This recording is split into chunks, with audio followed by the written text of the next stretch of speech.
देखिए अब हम लोग देखेंगे मिरर फॉर्मूला, जो सबसे इम्पॉर्टेंट टॉपिक है हमारे इस लाइट चैप्टर का और न्यू टॉपिक भी क्लास 10 के लिए। मिरर फॉर्मूला क्या होता है? मिरर फॉर्मूला देखिए, mirror formula 1/f is equal to 1/v plus 1/u, यानी f मतलब फोकल लेंथ, v मतलब इमेज डिस्टेंस, u मतलब ऑब्जेक्ट डिस्टेंस।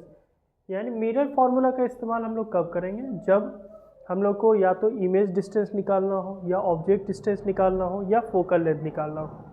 ठीक है, इन तीनों में से कोई एक चीज़ अगर हमको निकालना हो तब हम लोग किसका इस्तेमाल करेंगे? मिरर फार्मूला का। ठीक है, देखिए मैग्नीफिकेशन क्या होता है? तो मैग्नीफिकेशन मतलब कि ऑब्जेक्ट कितना, इमेज कितना बड़ा है ऑब्जेक्ट से, यही ना हुआ मैग्नीफिकेशन, मतलब कितना जूम है, कितना बड़ा है। तो मैग्नीफिकेशन एक रेशियो है किसका?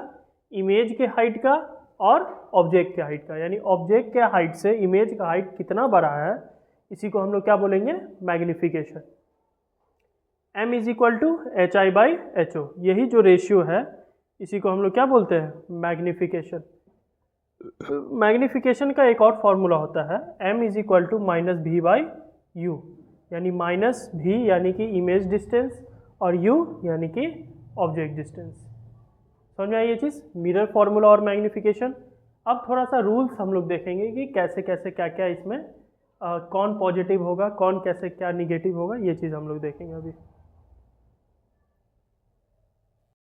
देखिए ये है sign convention of spherical mirror, यानी कि जब भी स्फेरिकल मिरर में हम लोग जो भी अब फार्मूला का इस्तेमाल करेंगे, उस फार्मूला में जो भी चीज़ हम लोग यूज़ करेंगे, जैसे object distance, image distance, focal length, ये सब, उसका साइन कैसा होगा। ठीक है, तो देखिए कि जब भी हाइट ऑफ इमेज हम लोग लेंगे ऊपर की ओर, तो हाइट ऑफ इमेज हमेशा पॉजिटिव होगा, हमेशा पॉजिटिव होगा। हाइट ऑफ इमेज नहीं, sorry height of object, height of object. ठीक है, यानी हाइट ऑफ ऑब्जेक्ट हमेशा इस डायरेक्शन में हम लोग लेते हैं तो हमेशा positive. Height of image concave mirror में नीचे की ओर बनता है ज़्यादातर केस में, तो निगेटिव। जब भी डिस्टेंस हम लोग लेफ्ट के तरफ लेंगे, लेफ्ट के तरफ, तो हमेशा वो निगेटिव लेंगे, और जब भी डिस्टेंस हम लोग राइट के तरफ लेंगे, राइट के तरफ, हमेशा पॉजिटिव लेंगे। अब जैसे ऑब्जेक्ट डिस्टेंस, तो ऑब्जेक्ट डिस्टेंस हमेशा लेफ्ट की ओर लेते हैं हम लोग, तो ऑब्जेक्ट डिस्टेंस हमेशा निगेटिव होगा। ठीक है, इमेज डिस्टेंस भी जनरली इधर ही रहता है। ठीक है, बस एक केस में इस साइड रहता है, तो उस लास्ट वाले केस में हम लोग पॉजिटिव लेंगे, बाकी सब केस में निगेटिव लेंगे। ठीक है, तो ये है sign convention. Height of object ऊपर की ओर जब लेंगे तो पॉजिटिव, हाइट ऑफ इमेज नीचे की ओर जब लेंगे निगेटिव, लेफ्ट की ओर कोई भी डिस्टेंस लेंगे तो निगेटिव, राइट की ओर कोई भी डिस्टेंस लेंगे तो पॉजिटिव। समझ में आई ये चीज़, नोट कीजिए इसको। अब ये कुछ रूल्स हैं, तो रूल्स जिनको हम लोग को ध्यान रखना है मिरर फॉर्मूला के मदद से क्वेश्चन सॉल्व करते टाइम में। ठीक है, जैसे कि अगर मैग्नीफिकेशन निगेटिव आ रहा है, ठीक है, अगर मैग्नीफिकेशन निगेटिव आ रहा है, इमेज कैसा होगा? रियल होगा। ठीक है, अगर मैग्नीफिकेशन निगेटिव आ रहा है, यानी H I by H O अगर निगेटिव आ रहा है तो इमेज रियल होगा। यही मैग्नीफिकेशन जब पॉजिटिव आएगा, इमेज वर्चुअल होगा। ठीक है, अगर एच आई यानी height of image height of object के बराबर है तो m क्या होगा? हमेशा 1 होगा। ठीक है, जैसे बहुत अच्छा चीज़ है कि जैसे अगर हाइट ऑफ इमेज 3 है और हाइट ऑफ ऑब्जेक्ट भी 3 है, तो कट के ये कितना आएगा? 1 ही ना आएगा। तो वही चीज़ है, जब हाइट ऑफ इमेज और हाइट ऑफ ऑब्जेक्ट इक्वल होगा तो m क्या होगा? हमेशा इक्वल 1 होगा। ठीक है, अब अगर height of image height of object से बड़ा है, यानी इमेज बड़ा है ऑब्जेक्ट से, तो इमेज कैसा होगा? इनलार्ज होगा। ठीक है, और मैग्नीफिकेशन क्या होगा? हमेशा 1 से बड़ा होगा। अगर इमेज ऑब्जेक्ट से बड़ा है तो मैग्नीफिकेशन 1 से बड़ा होगा, और इमेज कैसा होगा? लार्ज, इनलार्ज होगा, बड़ा बनेगा। यही अगर हाइट ऑफ ऑब्जेक्ट बड़ा है हाइट ऑफ इमेज से, तो m हमेशा क्या आएगा? 1 से कम आएगा।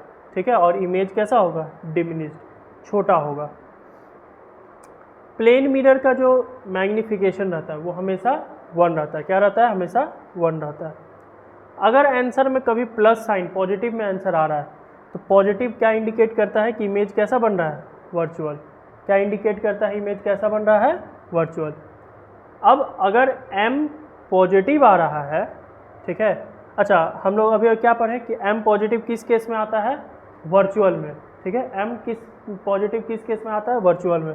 अब अगर m पॉजिटिव आ रहा है और m 1 से छोटा आ रहा है तो ये कौन सा मिरर होगा, कॉन्वेक्स मिरर। m अगर पॉजिटिव आ रहा है और m 1 से छोटा आ रहा है तो ये कौन सा मिरर होगा, कॉन्वेक्स मिरर।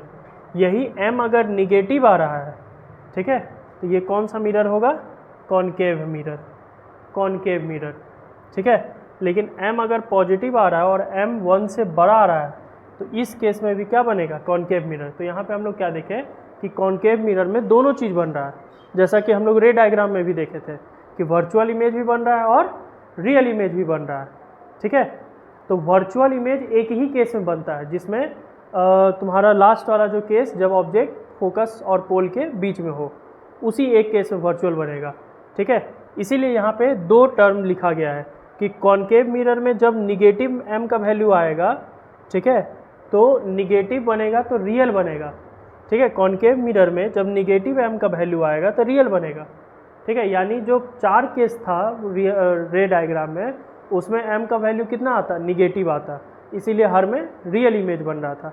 बस लास्ट वाले केस में m का वैल्यू क्या आ रहा है, पॉजिटिव आएगा, ठीक है, इसीलिए उसमें क्या होगा, वर्चुअल इमेज बनेगा, ठीक है।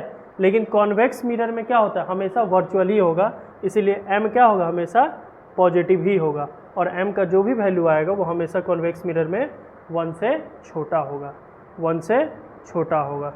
समझ में आया ये चीज़, कोई दिक्कत इसमें, कोई ज़्यादा लफड़ा नहीं है। अगर m निगेटिव आ रहा है, अगर m negative real image, m positive virtual image. m positive हमेशा किस में रहेगा, कॉन्वेक्स मिरर में, यानी कि वर्चुअल इमेज हमेशा किस में बनेगा, कॉन्वेक्स मिरर में। लेकिन m निगेटिव जब भी आए तो वो रियल इमेज होगा और कॉनकेव में बनेगा, ठीक है।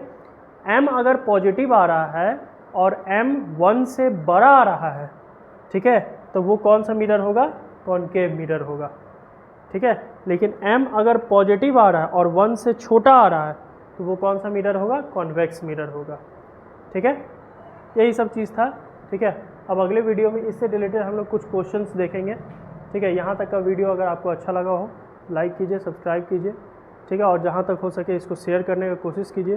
तो लाइट में जो लाइट चैप्टर था, इस चैप्टर का जो एक पार्ट था लाइट रिफ्लेक्शन, ये हम लोग कंप्लीट कर लिए आज, ठीक है।